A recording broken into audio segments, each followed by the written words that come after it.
Është anuluar projekti për stadiumin Niko Dovana të Durrësit. Ajo që një vit më parë u prezantua me entuziazëm si rilindje infrastrukturës sportive, duket se ka dështuar.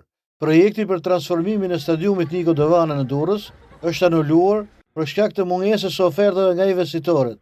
Njoftimi është bërë nga Korporata Shqiptare e Investimeve, e cila ka sqaruar se procedura u anulua, pasi nuk u paraqit asnjë aplikant në datën dhe orën e caktuar.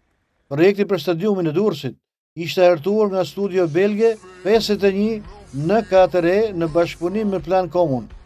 Për hartimin e masterplanit të kompleksit sportiv dhe zhvillimin multifunksional të zonës përreth, Fondi Shqiptar i Zhvillimit ishte lidhur një kontratë me vlerë 36.8 milion lek ose rreth 344.000 euro.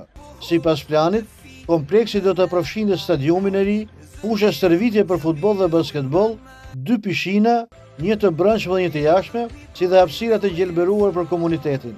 Rreth stadiumit parashikohej ndërtimi i qendrave kulturore, sportive, hoteleve, zyrave dhe qendrave tregtare.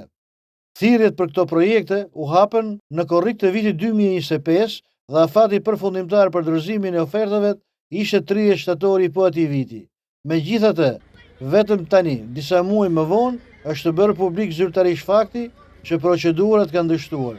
Korporata e Investimeve Shqiptare, AIC, ka publikuar së fundmi njoftimin për anulimin zyrtar të 3 procedurave për përzgjedhjen e partnerëve privat për ndërtimin e stadiumeve të reja, si stadiumi Niko Dovana të Durrësit, ashtu dhe në Vlorë dhe Korçë.